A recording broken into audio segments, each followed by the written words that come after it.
Subscribe कीजिए हमारे YouTube channel नाते रजा को और बेल आइकन को प्रेस कीजिए जिससे आपको हर रोज़ न्यू वीडियो की नोटिफिकेशन सब्सक्राइब। सिर्फ इकामत सलाह के हवाले से दो जुमले कहना चाहता हूँ। पूरे कुरान में कहीं भी कुरान ने नमाज पढ़ने का हुक्म नहीं दिया, बल्कि नमाज कायम करने का हुक्म दिया। इकामत सलाह, नमाज कायम करना।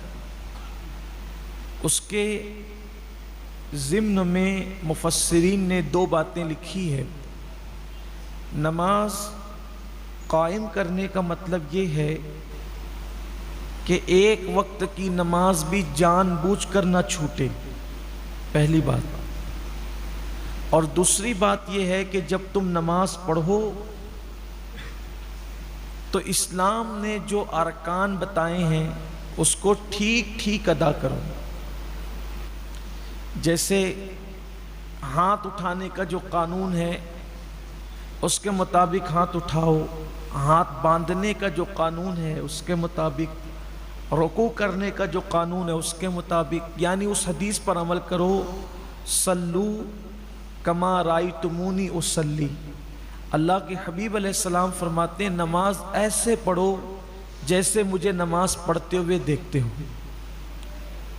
अब आप देख लें नमाज की हालत में किसी के हाथ यूं होते हैं, किसी के हाथ यूं होते हैं, यानी जिसकी जो मर्जी है वो करता है। ये इकामत सलाह का कानून नहीं है, अपनी मर्जी नहीं। नमाज सीखिए और सीख कर पढ़िए। मैंने तफसीर कुरान में पहले ही दिन कहा था, जो रोज़ाना हमारे यहाँ होती है तरावी के बाद, कि कम से कम घंटा डेढ़ घंटा निकाल कर किसी अच्छे आलिम दीन के पास या किसी मालूमात वाले मुबल्लिग के पास थोड़ा सा बैठ कर नमाज सीख लें। ज़ाहिरी अरकान क्या हैं?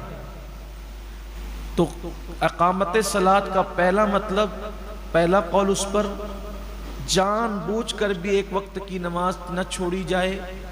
नंबर दो, तमाम अरकान को सही अदा किया जाए। और नंबर तीन, जब नमाज पढ़ो तो इस हालत में पढ़ो, अंतअबुदल्लाह कअन्नका तरा फ़इल्लम तकुन तरा फ़इन्नहु यराक। ऐसी इबादत कर जैसे गोया तू खुदा को देख रहा है।